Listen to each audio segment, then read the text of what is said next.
Muchas gracias por la introducción y muchas gracias a la Facultad de Ciencias Sociales de la Universidad Nacional Mayor de San Marcos por invitarme a hablar por su aniversario del Departamento de Antropología y gracias a todos por su asistencia.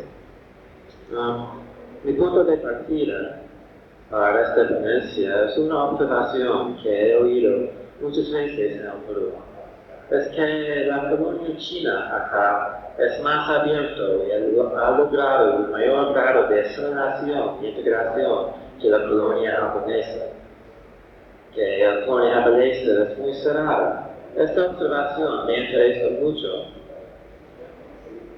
porque en los Estados Unidos dicen el opuesto, que los japoneses son más abiertos y los chinos más cerrados.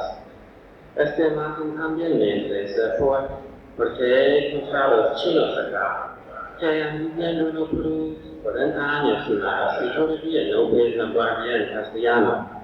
Y porque la colonia china ha mantenido 2 colegios y 2 periódicos en el idioma chino desde 1912 que tratan mayormente de noticias y política china. Y porque las organizaciones y sociedades chinas todavía son muy activos hasta traer la participación de la segunda generación. Y porque los chinos acá son muy orgullosos de ser chinos y no muestran mucho interés en asimilarse a la sociedad peruana. Impresiones iguales a los que tengo de los Estados Unidos. Claro, en el Perú se ven muchos apellidos chinos en las profesiones liberales, aún en la política, pero esto también es igual a los Estados Unidos. Pero, por otro lado, un fenómeno que siempre me sorprende es la gran cantidad de peruanos que me dicen que tienen un abuelo o un bisabuelo chino. Por lo menos me parece que hay un mayor nivel de mestizaje acá en el Perú que en los Estados Unidos. ¿Cómo podemos explicar estas imágenes diferentes de la asimilación de los chinos en los dos países? No se puede encontrar la explicación en una mayor tolerancia por parte de la sociedad peruana. Había tantas organizaciones, publicaciones y disturbios anti-chinos acá como en los Estados Unidos. Y como veremos más adelante, los reglamentos y obstáculos contra la inmigración china al Perú fueron aún más duros que la notoria ley de exclusión de los Estados Unidos. Me parece que lo que necesitamos es un mejor entendimiento del proceso de asimilación y especialmente de los procesos de que imágenes de asimilación y integración son creadas. Para contribuir a tal entendimiento, yo quiero enfatizar 2 aspectos de la experiencia china en el Perú en este país. Uno es la importancia de circunstancias y estructuras históricas para el proceso de integración y la creación de imágenes de asimilación. Y otro es la importancia del entendimiento de cómo las estructuras de la cultura china daban forma a sus contactos con otras culturas. Este último es muy interesante porque prevé un desafío al modelo clásico de contactos interculturales que describe una trayectoria lineal que va de la acomodación a la asimilación y se sustenta en el supuesto simplista de que los valores culturales son cosas fácilmente separadas, perdidas y reemplazadas. Es un modelo que da por sentado una cultura de individuos continuados. La acomodación e integración también es un proceso social y no es siempre un proceso lineal y progresivo. Bueno, las primeras olas de inmigrantes chinos al Perú fueron los coolies que fueron traídos entre 1850 y 1864 para trabajar en las haciendas costeñas.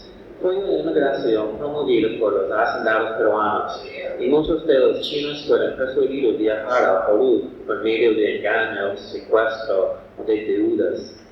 De esta manera viajaron sin el apoyo de sus familias Y después de por lo menos 8 años de trabajo en las haciendas, sus lazos con China fueron casi totalmente rompidos y pocos lograron volver a China.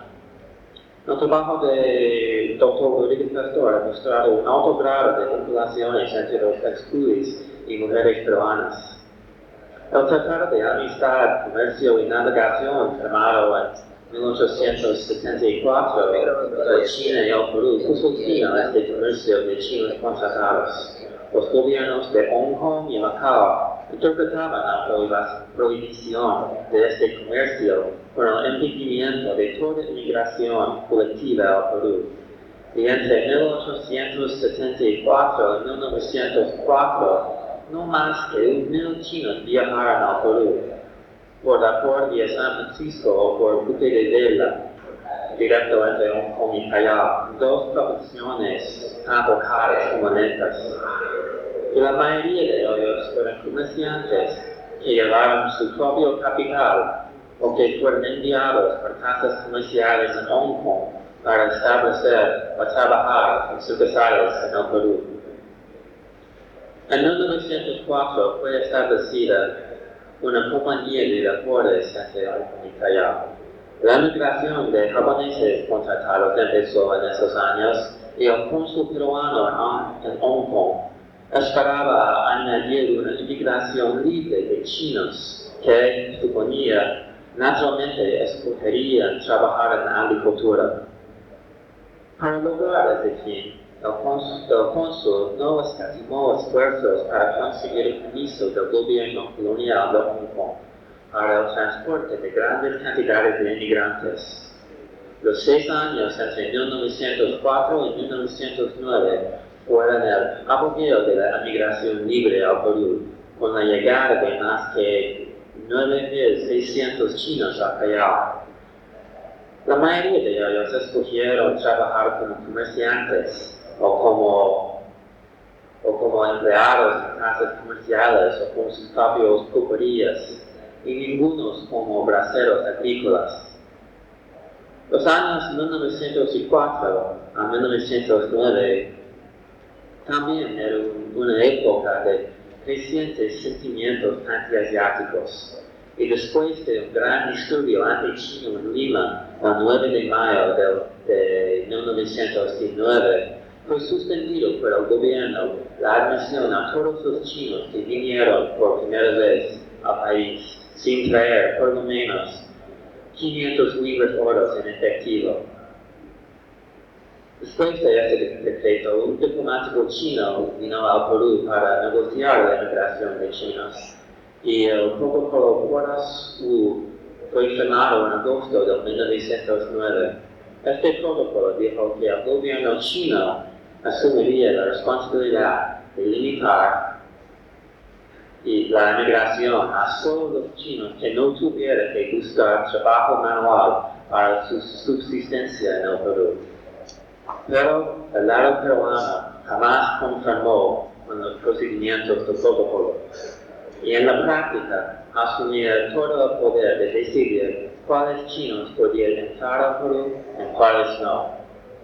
Con 2 instrucciones del Ministerio de Relaciones Exteriores a los cónsules en Hong Kong, que fueron vigentes hasta 1930. Las instrucciones dijeron que los únicos documentos que podían autorizar el ingreso de súbditos chinos al territorio nacional fueron los pasaportes expedidos por la legación china en Lima y visados por el ministerio, es decir, de chinos que ya habían vivido en el Perú anteriormente, o, en otro caso, especiales órdenes del Ministerio de Relaciones Exteriores concediendo los correspondientes permisos. Pero en la práctica, la corrupción mitigó la severidad de estos reglamentos. Entre 1910 y la mitad de 1919, 4,800 chinos emigraron al Perú.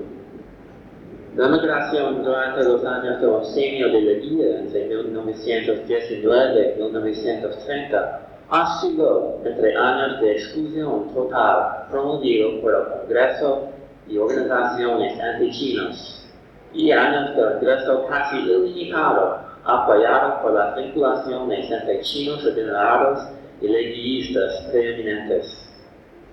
Por lo menos emigraron 7.500 chinos durante el oncenio, aunque no sabemos el número de los que emigraron ilegalmente por las fronteras con Chile, Bolivia y Ecuador, y por el río Amazonas desde Brasil, y como polizones en los vapores de Hong Kong. Con la ascensión de Sánchez Cerro en 1930, la emigración fue totalmente prohibida. Y después de 1932 fue permitido el ingreso de un promedio de 200 chinos por año, los que habían vivido en el Perú anteriormente y ya sabían castellano.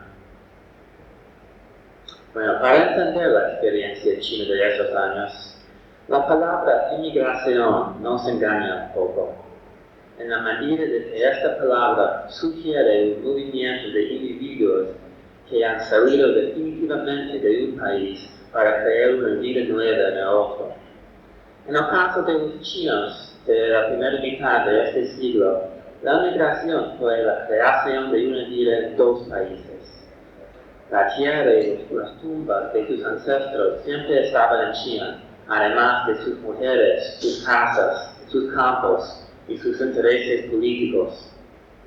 Pero no fue solamente que los chinos en el Perú siempre miraban a sus pueblos natales, pero también que la vida de los chinos en China fue orientada al extranjero. Habían pueblos enteros en China donde no se sembraron los campos, donde todos vivieron de los ingresos enviados desde el extranjero, y los invirtieron en talleres y fábricas y otras empresas comerciales. Pueblos donde las escuelas enseñaron mayormente las técnicas que se necesitaban en el extranjero, como contabilidad y idiomas extranjeros. Estudios antropológicos de los pueblos de Hong Kong han mostrado que los pueblos que han conservado mejor sus costumbres tradicionales son los con una tradición de emigración, porque los ingresos del extranjero les han permitido mantener sus costumbres. Era una cultura de inmigración estable, en que los inmigrantes fueron siguiendo los ejemplos de sus padres, sus abuelos y sus bisabuelos. Algunos niños nacidos en el extranjero de mujeres no chinas fueron frecuentemente enviados al pueblo de su padre para aprender las habilidades que necesitarían como inmigrantes. De ninguna manera fue la emigración una ruptura con una vida tradicional. Pocos emigrantes chinos del siglo XX al Perú fueron afuera de este circuito de parientes y negocios ya establecidos. Es interesante que la mayoría de las casas comerciales chinas importantes del siglo XX fueron establecidos en el siglo XIX, pero muy poco por ex-coolies, aunque algunos ex-coolies habían ganado mucho dinero como enganchadores de obreros chinos para las haciendas. La emigración después de 1874 fue de un tipo nuevo, un tipo comercial. Los mismos inmigrantes de esta nueva migración se diferenciaron de los coolies, diciendo que los coolies eran tipos más crudos, incultos, sin educación. A fin del siglo XIX, muchos de los ex-coolies empezaron a asimilarse a esta nueva colonia china. Muchos que anteriormente habían utilizado los nombres castellanos por muchos años empezaron a utilizar sus nombres chinos. Al entrar en las nuevas sociedades creadas por los inmigrantes nuevos. Y el compadrazgo que anteriormente sirvió para establecer vinculaciones entre chinos y peruanos fue utilizado para fortalecer la solidaridad dentro de la comunidad china.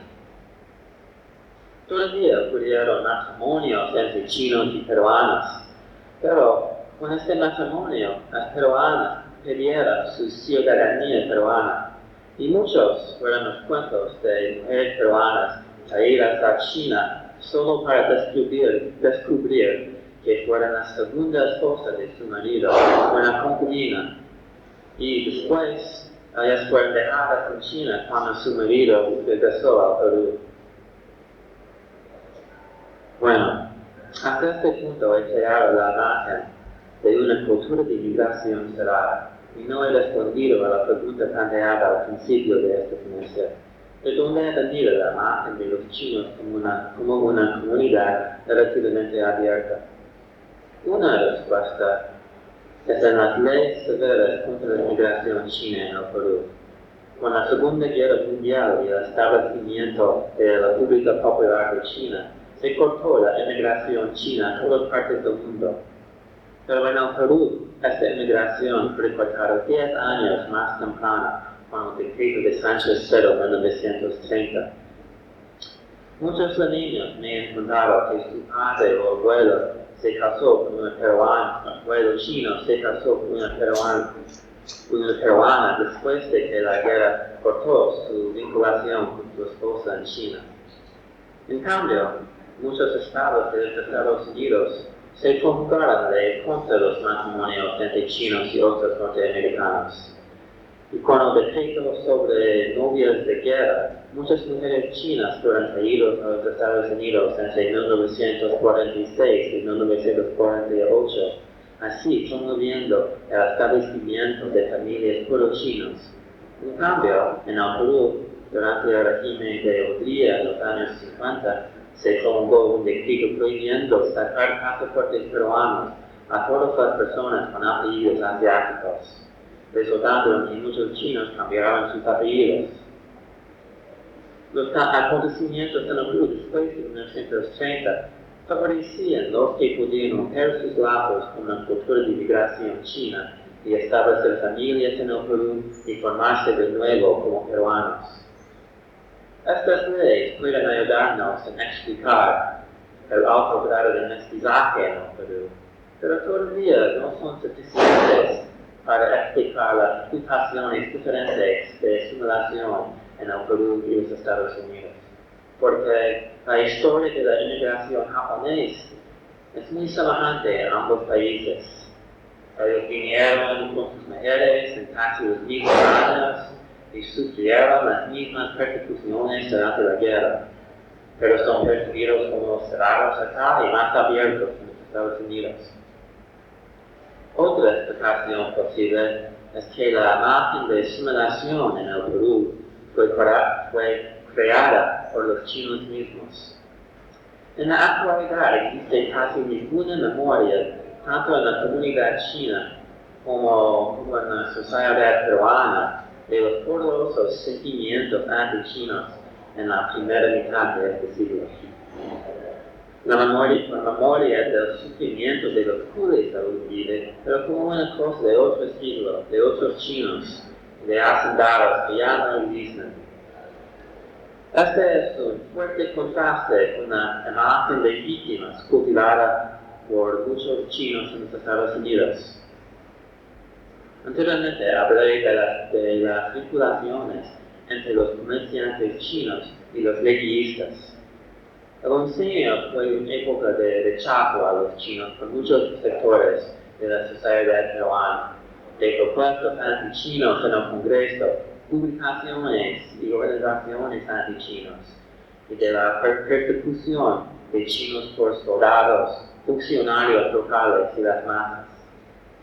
El único sector que apoyó activamente a los chinos fue los leguistas, que arreglaron vías de inmigración clandestinas después de la clausura del Congreso, otorgaron montones de permisos especiales para la inmigración, otorgaron el orden de sol a comerciantes chinos destacados y compartieron en los provechos que vinieron de la explotación de juego y el tráfico de opio. Pero no fue solo una vinculación de provecho material.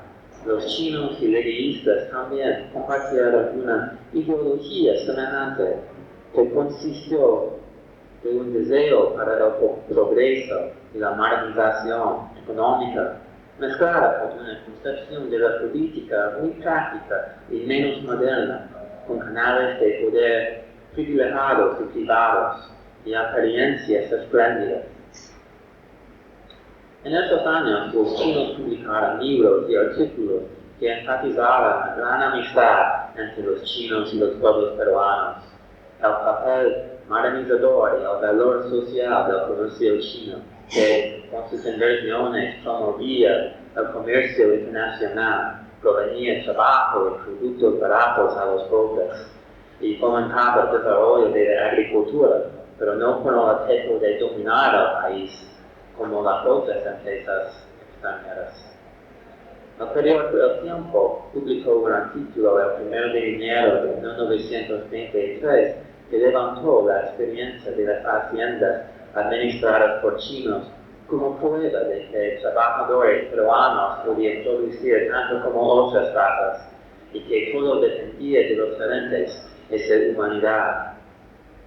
En vista de la exclusión de los años 30, parece que los chinos habían perdido la batalla de imágenes de los años 20, pero desde la perspectiva actual, es posible que esa propaganda haya producido efectos muy difusivos.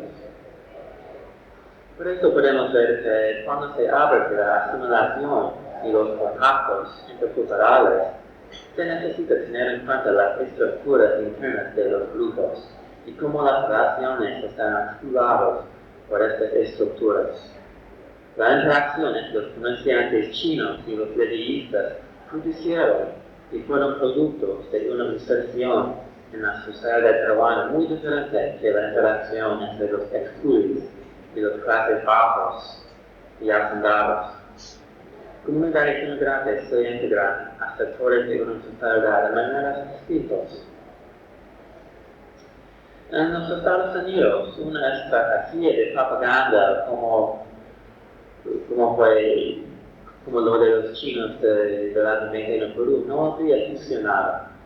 En comparación con la sociedad norteamericana y el país más moderno del mundo, los chinos no podían presentarse como portadores de la modernidad. También las vinculaciones que mantenían los chinos en los Estados Unidos con políticos locales, como con los leviistas en el Perú, solo crearon para los chinos una reputación de corrupción. Para acercarse a los políticos más progresivos, los chinos solo podían apelar a un sentido de justicia y enfatizar cómo habían sido tomados como víctimas por leyes prejudiciales. Bueno, también para entender mejor la integración de los chinos, necesitamos tener en cuenta la estructura de la cultura china. Cuando los chinos llegaron al Perú, trajeron consigo procedimientos y concepciones ya establecidos sobre la mejor manera de canalizar relaciones entre grupos distintos. Para los chinos, las posiciones de mediadores entre grupos fueron muy importantes y prestigiosas. Los mejores mediadores no pertenecían a solo un grupo, sino fueron expertos en las costumbres y habilidades de dos grupos, con el resultado de que muchos de los miembros más importantes de cualquier grupo fueron los menos integrados y más ajenos de la estructura del grupo. No voy a presentar una descripción con todo detalle de este fenómeno ahora, con la excepción de notar que el trabajo de William Skinner sobre los chinos en Tailandia en los años 50 muestra este fenómeno muy bien. Pero él llegó a conclusiones que me parecen equivocadas. Él pensó que esos élites chinos, integrados a las más altas fuentes de poder en Tailandia, eran una vanguardia de la asimilación, y que los otros chinos también asimilarían pronto.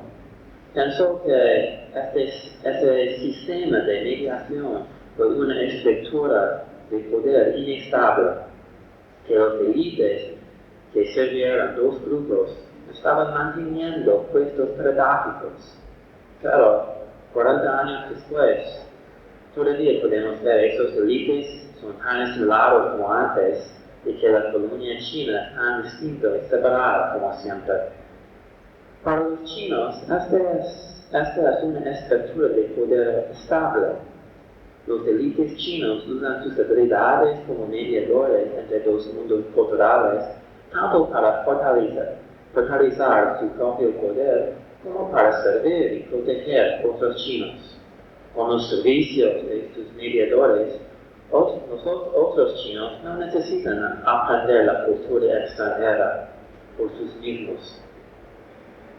Así podemos entender que los chinos a la vez son muy orgullosos de otros chinos que han logrado un reconocimiento por una sociedad extranjera, sin dejar de pensar que estos notables todavía están preservando una cultura china.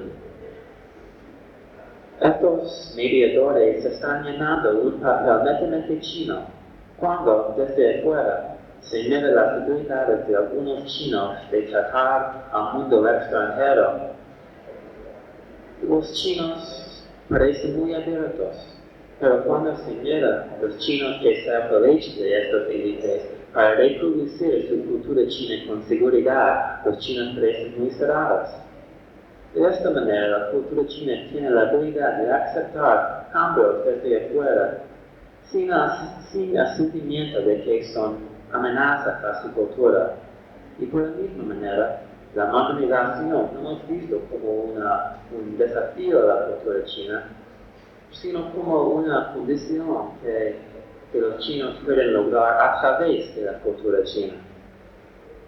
En el Perú, los élites chinos se han aprovechado de oportunidades para identificarse con los sectores más poderosos y más modernizadores del país para difundir una máquina de amistad que han cultivado los élites chinos como mediadores entre los chinos y los peruanos.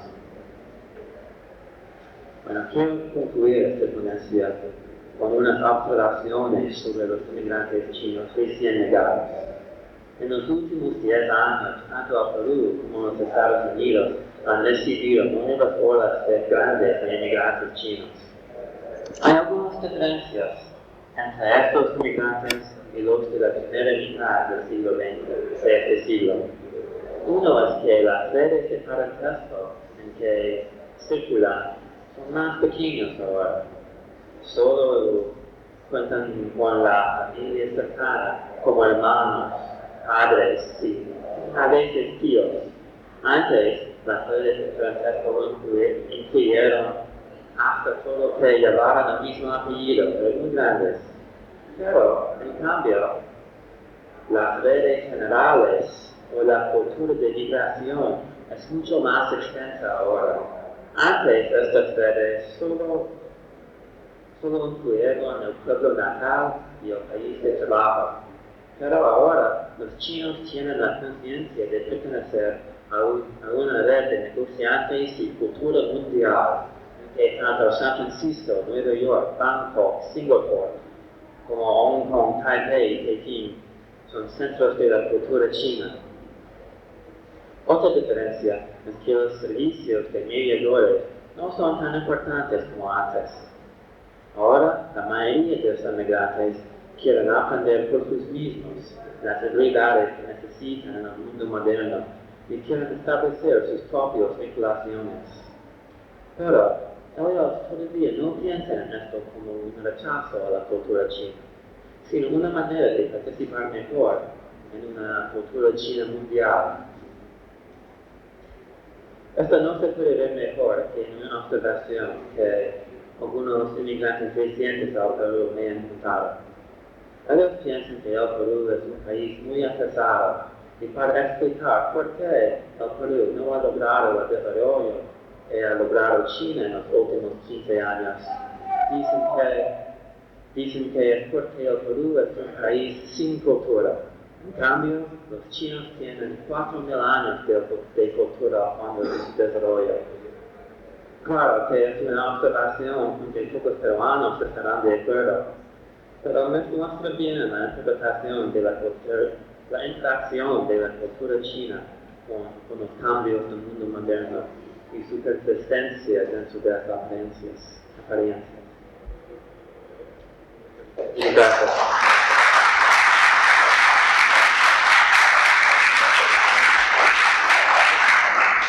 Le quedamos agradecidos al doctor Adams. Seguidamente vamos a escuchar al primer comentarista, el doctor Humberto Rodríguez Pastor.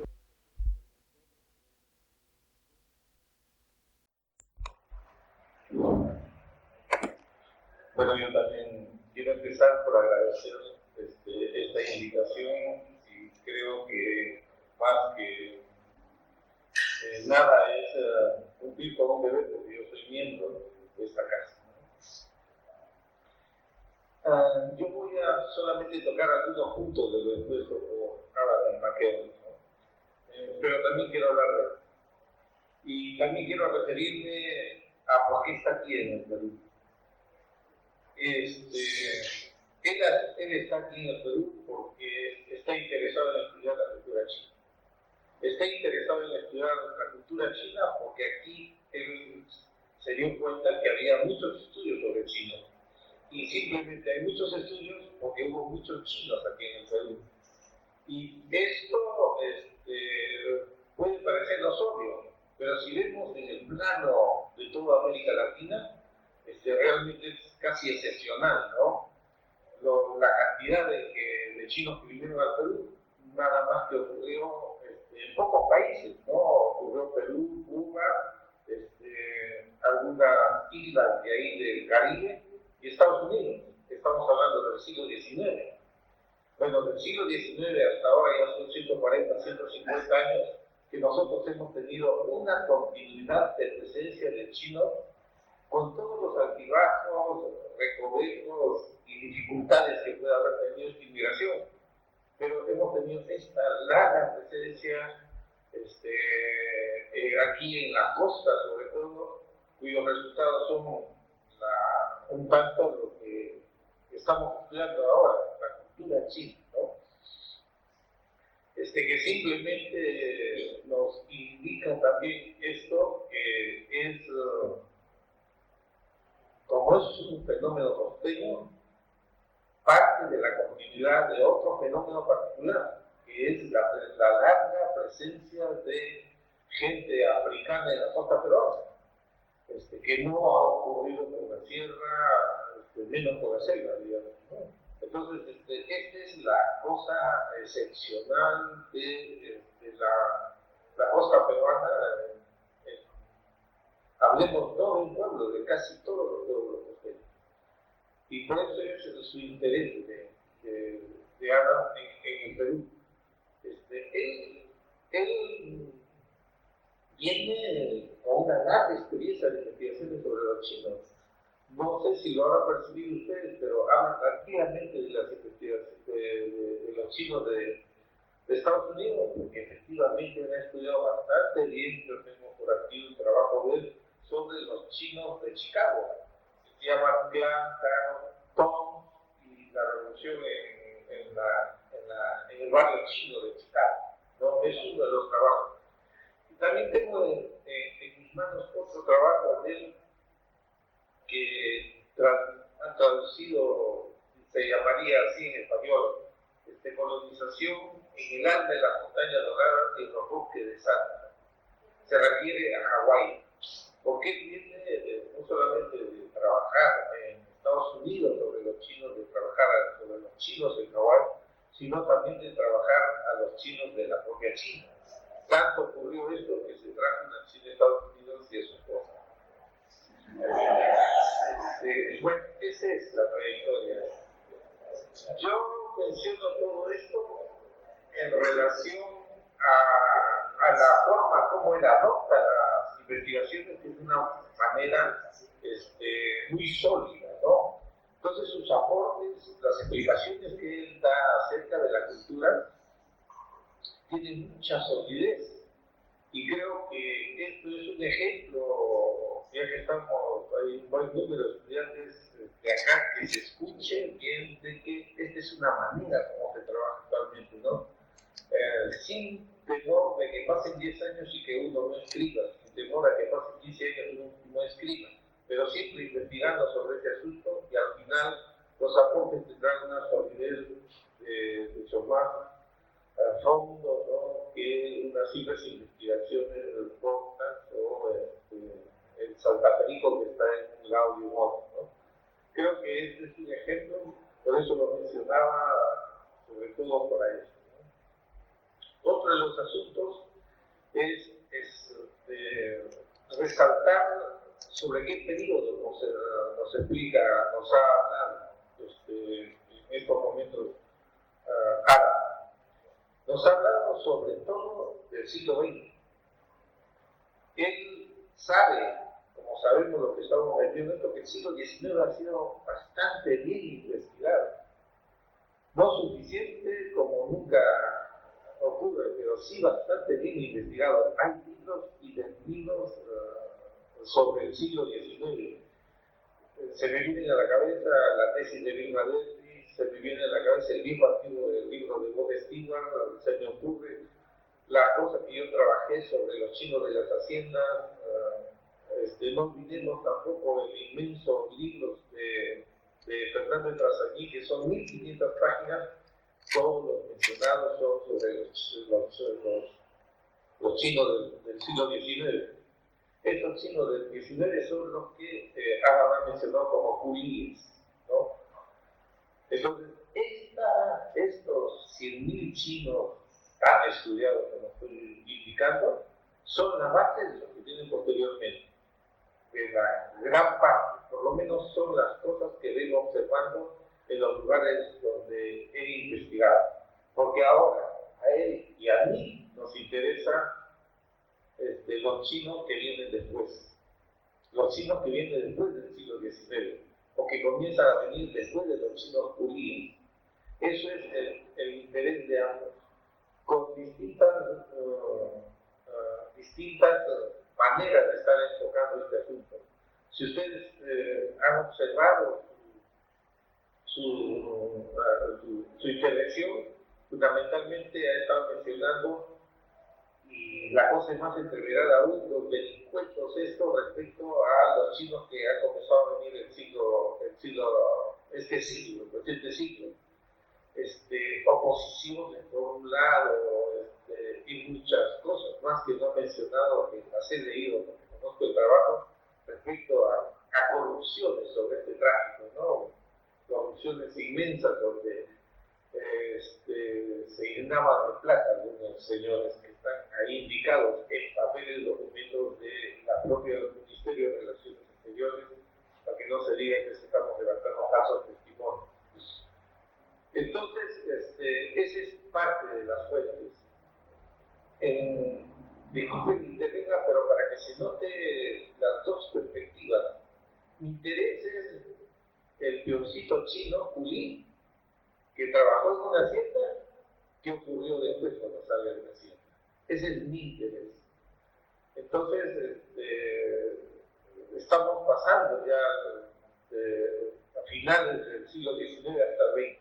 Ese es mi interés. ¿Cómo lo digo al chino así? Es que no es un chinito. Son cientos, miles de chinos que han estado, luego de que salen de la hacienda, ubicándose en todos los pueblos de la costa. Escúchese bien, en todos los pueblos de la costa.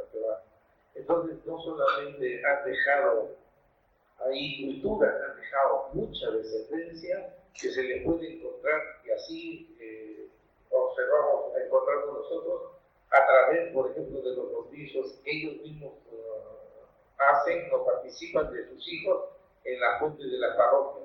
Podemos encontrar esta misma presencia a través de las menciones que a veces salen en los libros de las municipalidades y también en periódicos de las localidades, porque el periodismo provinciano el siglo pasado y parte de la primera década de este siglo era mucho más copioso de lo que existe ahora. El Comercio, la República, todos estos grandes periódicos casi han destruido el periodismo provincial. Esto viene al caso porque en ese periodismo provincial encontramos mucha información que es la que personalmente me interesa, ¿no? Y de esta manera es que venimos trabajando.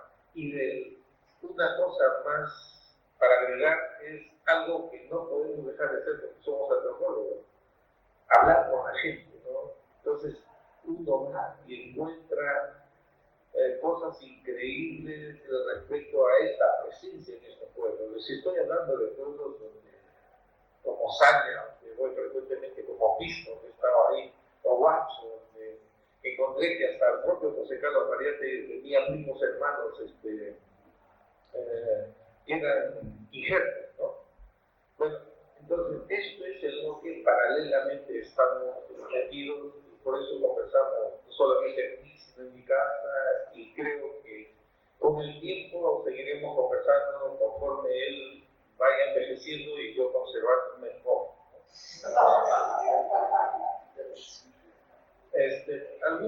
Algunas cosas de lo dicho por Adam Bass. Él se ha referido a las actitudes anti-China del siglo XX, sobre todo, ¿no? Las ha mencionado. Yo diría que siempre ha habido actitudes anti-China, porque este país es un país racista.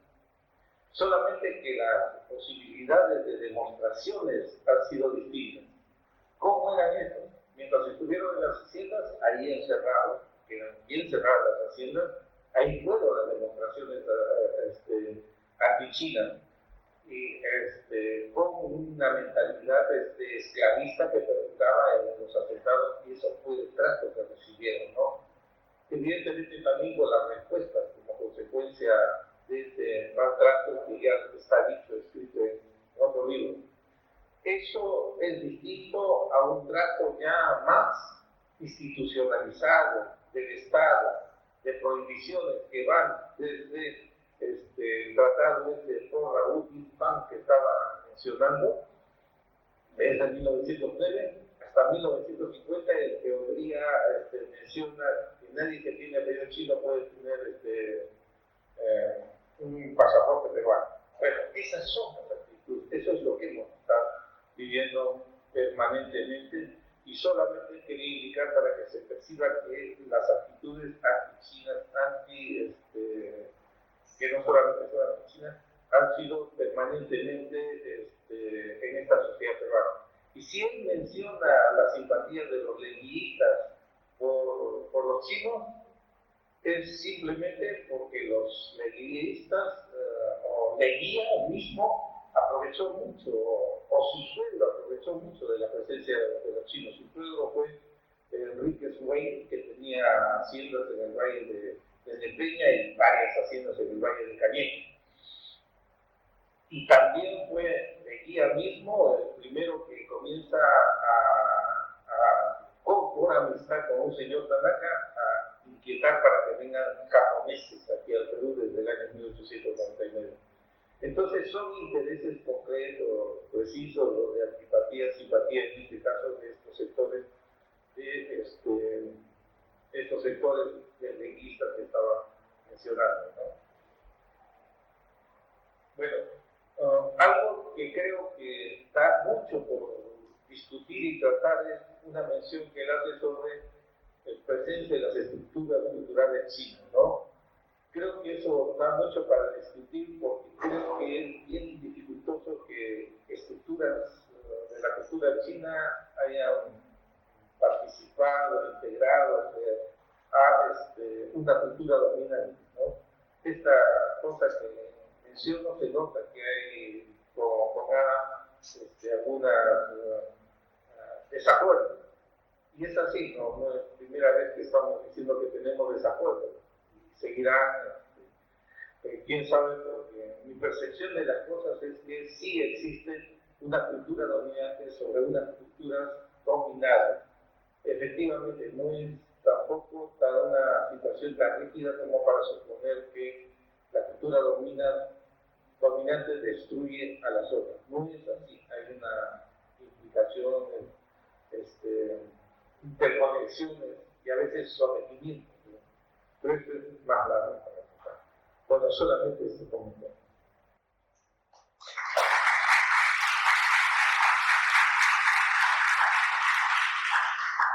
Nuevamente, gracias, Humberto. Seguidamente vamos a escuchar a nuestro segundo comentarista, el doctor Teófilo Altamirano, antropólogo sanmarquino, profesor de la Pontificia Universidad Católica del Perú y también investigador de esta problemática referida a la migración en toda su complejidad y multidimensionalidad. Vamos a escuchar a Teófilo. Muchas gracias, José. Una vez más quiero agradecer la invitación que me hacen de la escuela para poder comentar un trabajo de ADA.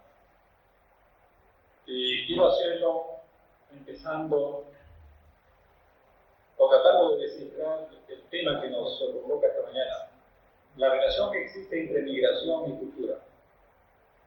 Creo que cuando hemos hecho estudios o se han hecho trabajos sobre migraciones, el concepto o el componente cultural casi siempre estuvo ausente. Esto porque no se ha hecho una relación necesaria entre lo que es la composición sociodemográfica que implica la migración y el correlato cultural que necesariamente está presente en toda población migrante, ya sea inmigrante o emigrante. Sabemos muy bien que la migración ha sido estudiada mucho más por los estudiosos sobre población o problemas demográficos y han puesto énfasis en los aspectos más cuantitativos, los aspectos más estadísticos. Y por otro lado, el problema de la cultura ha sido analizado más o menos separadamente también por los antropólogos, no pudiendo de esta manera establecer esos vínculos necesarios que deben existir entre lo que es la migración, en este caso la inmigración, y el problema cultural. Yo creo que dentro de lo que estamos tratando de ver, el problema de la cultura, es también simultáneamente necesario hacer mención a las tres fuentes fundamentales que contribuyen, no solamente por los aportes sociodemográficos, sino también por los aportes culturales, a la formación de una cultura, en este caso la cultura urbana, en donde está la mayor parte de los inmigrantes que han llegado al Perú. Entre ellas vamos a citar primero una población previa a la inmigración, que es prácticamente la que es la descendiente o la herencia colonial, formada por las ciudades que se desarrollaron en la conquista y en la república, y fundamentalmente compuesto por la población española, mestizos, y dentro de eso un grupo étnico importante que es la población negra, que llegó juntamente con los conquistadores. Esta ciudad herencia podemos ver en términos históricos más o menos hasta la primera mitad del siglo pasado, que fue fundamentalmente una ciudad colonial, una ciudad fundamentalmente formada por la herencia colonial. Un segundo componente necesario en el análisis de la cultura y la relación con la migración se refiere a la población inmigrante, y es aquella a la que estamos haciendo mención, y es aquella que esta mañana nos convoca. Creo que históricamente, y eso ya se sabe muy bien, y ahora lo ha dicho, la inmigración en el Perú aparece fundamentalmente en la segunda mitad del siglo pasado. A pesar que hay indicios de poblaciones inmigrantes que llegaron en la época de la colonia, sin embargo, el número, la cantidad y la calidad, la cualidad de las personas eran insuficientes como comparando con aquellos que llegaron después de la segunda mitad del siglo pasado. Dentro de esta población, entonces, tenemos la población china, que es uno de los componentes sociodemográficos y culturales que ha contribuido entonces a la formación de nuestra nación peruana. Y el tercer componente necesario es referente a la migración interna, es decir, el aporte de las grandes masas migratorias que vinieron del campo y llegaron a las ciudades y que conjuntamente lograron forjar entonces una cultura urbana. En términos históricos estamos hablando a partir de la década del 50, época en la cual se produce la transición demográfica que hacen mención los demógrafos, esa época en la cual se incrementa fundamentalmente la migración del campo a las ciudades, ¿no? Y que también es otra fuente fundamental para realizar cualquier problema de cultura urbana. Yo creo que no podemos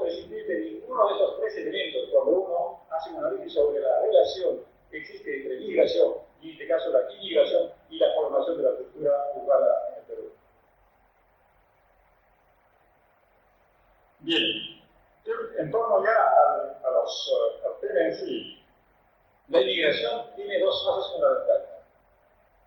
Una fase histórica que ha sido abordada de alguna manera con bastante amplitud, muchas veces bastante detalle, como lo indican los grandes trabajos de Tito, los últimos trabajos de Trascendio, el mito que hace el mismo Adam, que de alguna manera ya nos configura esa presencia de la población china desde finales del siglo pasado a comienzos de este siglo, y que nos permite ya formarnos una idea clara de cuál fue la contribución social, económica y cultural de esta población a la formación de nuestra nacionalidad. Creo que en eso estamos de acuerdo, hay estudios ya bastante avanzados en torno, a pesar que probablemente hay algunos temas que no se han abordado, sin embargo, creo, comparativamente a lo que ocurre después de la década de 60, evidentemente es una cantidad mayor. Sin embargo, creo que adolecemos de algo que es absolutamente también importante para analizar la cultura urbana contemporánea, el cual debe referirse fundamentalmente a la contribución china a la formación de nuestra cultura urbana actual. Sabemos en demografía que la época de la transición demográfica en términos de migraciones internacionales ocurre más o menos en la década del 60, a fines del 50 y la década del 60. ¿Qué implica esto? La población inmigrante en el Perú, ¿no? El total de la población inmigrante en el Perú era similar a la población inmigrante peruana en el exterior en todo el país.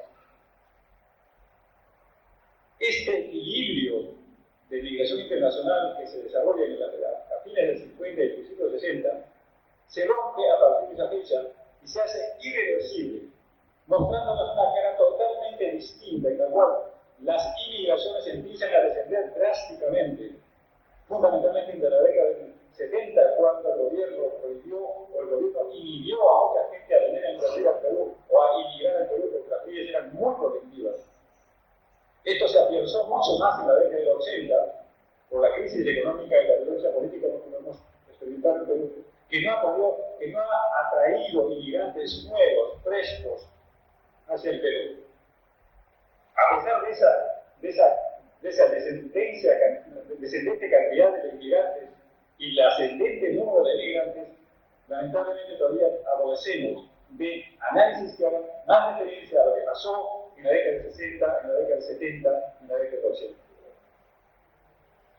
Creo que estudios entonces contemporáneos nos permitirían entonces entender mejor que esto es no solamente un problema histórico, sino es un problema contemporáneo que deberíamos analizar cuando tratamos de relacionar migración y cultura. Luego, la pregunta central, ya haciendo el comentario en torno al trabajo de Adam, si la migración china es más abierta o cerrada, yo diría que sí y no. Creo que la historia nos ha mostrado dos fases fundamentales dentro del proceso de asimilación al Perú. Creo que no solamente en este proceso, no solamente hace mención la capacidad o la incapacidad que tienen las poblaciones inmigrantes de poder incorporarse a una nueva cultura. Sabemos por estudios previos que ciertas culturas tienen mucha capacidad de asimilarse a las culturas a donde ellos se dirigen. Tienen mucha capacidad de adaptarse a los modos de vida, al lenguaje, a la legalidad, etc. Pero sabemos que hay otras culturas que tienen ciertas dificultades de lograr incorporarse a las sociedades, porque quizás todavía piensan que pueden retornar a su lugar de origen, entonces la presencia de ellos solamente es temporal en el país que los recepciona. Quizá esto inicialmente pasó con los japoneses y los chinos, que llegaron al Perú no como un lugar donde residir permanentemente, sino un lugar de tránsito donde podían venir a trabajar y luego podían regresar después de haber hecho dinero a sus países respectivos. Esto en la mayor parte no ocurrió porque las condiciones fueron tan difíciles que eso inhibió el retorno de mucha población hacia sus lugares de origen. Simultáneamente a la capacidad que tienen de adaptarse a estas culturas nuevas, hay que ver cuál es el nivel de tolerancia que tienen las sociedades o culturas receptoras. ¿Hasta qué punto nosotros podemos decir que somos una sociedad tolerante? Que somos flexibles a la presencia de nuevas culturas, de nuevas lenguas, de nuevas caras, de nuevas razas. Vemos que hay mucho más intolerantes con los andinos en la ciudad y mucho más intolerantes con los europeos que llegaron al Perú. Probablemente con los chinos y japoneses fuimos casi tan intolerantes como los inmigrantes que llegaban de la sierra hasta la ciudad. Entonces yo creo que cuando uno hace un estudio sobre ese proceso de asimilación, necesariamente tiene que hacer mención al grado de tolerancia que tienen las sociedades, de poder absorber esa población y lograrlos incorporar dentro de su nueva configuración o dentro del tejido de la identidad cultural que a cada sociedad y cultura pertenece. Bien, dentro del grado de tolerancia podemos hacer mención, también creo que hubieron dos fases fundamentales. Cuando Pico dice que la sociedad peruana no fue tolerante y que hubieron rasgos y visos de comportamientos hasta racistas, tiene razón. Pero eso fue transformándose en la historia, porque quizás estas personas, a través del matrimonio, a través de la incorporación económica a ciertos sectores en esa sociedad, fueron de alguna manera no eliminando el problema racial o la resistencia, sino de alguna manera fueron incorporándose, produciendo entonces quizás más bien encuentros culturales y no desencuentros como si hubieron en el siglo pasado. Yo estaría tentado en afirmar que de alguna manera el grado de intolerancia que se ha tenido en el siglo pasado a principios del siglo ha ido minándose, ha ido desvaneciéndose en la medida en que esta sociedad ha estado mostrando no solamente capacidades culturales, sino también ha tenido capacidad de poder insertarse en la economía de las ciudades. Y eso podemos ver ahora como descendientes de inmigrantes chinos, como es el caso del fenómeno Wong, o la Chung, etc. Son personas que han logrado no solamente integrarse a la sociedad peruana, sino han logrado incluso forjar una serie de mecanismos de redes sociales que les han permitido emergir como los nuevos empresarios de un país que tiene una tendencia mucho más neoliberal, como es el caso peruano. Sin embargo, evidentemente existe. El problema racial subsiste. El problema racial es subversivo, es subterráneo y emerge especialmente cuando no hay argumentos formales ni científicos para haber la discusión. El elemento racial existe como una especie de un recurso que se puede asumir, que se puede tomar al final de una discusión, al final de un diálogo. Bien. Sin embargo, creo que también necesitamos no solamente ver estas capacidades de recepción, de receptividad o la capacidad que tienen de asimilación de las sociedades. Esto se da en todas las sociedades. Los estudios que se han hecho en los últimos tiempos han mostrado, ¿no?, que los encuentros y desencuentros culturales fundamentalmente son creados no por los inmigrantes, sino por las sociedades receptoras. Ellos son los que hacen las barreras legales, ellos son los que limitan la inmigración de las poblaciones, como en el caso de los Estados Unidos, con este acto de 187, que de alguna manera inhibe que los hijos de los migrantes latinos tengan educación o salud. O lo que está pasando en Europa ahora, con todos los inmigrantes, especialmente ilegales, que son permanentemente hostilizados y muchos de ellos puestos en el aeropuerto para devolver a los países de origen. Entonces creo que el problema de la inmigración no solamente es ver el inmigrante como actor social que trata de incorporarse a una sociedad, sino es simultáneamente ver qué pasa con esa sociedad, que se protege ilegalmente y crea una serie de barreras y no permite entonces el desarrollo de esta población inmigrante. Y como todo inmigrante tiene deseos, tiene sueños, toda la población inmigrante siempre ha tenido sueños de realizar algo mejor de su vida en otro país y muchas veces retornar a su ciudad de origen, pero probablemente muchos de ellos, si hablamos en términos de cantidad, probablemente la cantidad de personas que se fueron a otros países con la idea de retornar a su ciudad de origen es mucho menor que de aquellos que se han quedado por una serie de razones, como es el caso de la población china y la población japonesa. Aunque la población japonesa hay que hacer mención de que más o menos 80.000 japoneses descendientes, 45.000 ahorita se cuenta que en el Japón. Bien, ¿cuál es la agenda entonces dentro de este contexto nuevo que queremos configurar en torno a los estudios sobre migraciones, en este caso sobre las migraciones? Creo que nos falta establecer cuáles fueron las contribuciones netas que deja o ha dejado la migración a los países receptores y a los países que les dieron origen. Porque sabemos que no solamente se benefician los países donde llegan ellos, también se benefician los países de donde son procedentes. Porque el volumen de las remesas que envían los migrantes, en este caso del hemisferio sur, es tan grande en el caso peruano, como el informe que hace el Fondo de Población de Naciones Unidas, 70.000 millones de dólares se remisan los migrantes que están del hemisferio sur y del hemisferio norte a sus países de origen. Es comparable solamente con el total de la exportación que se produce del petróleo. Solamente la exportación del petróleo puede equipararse al volumen de la cantidad de dinero que se remesa a sus lugares de origen.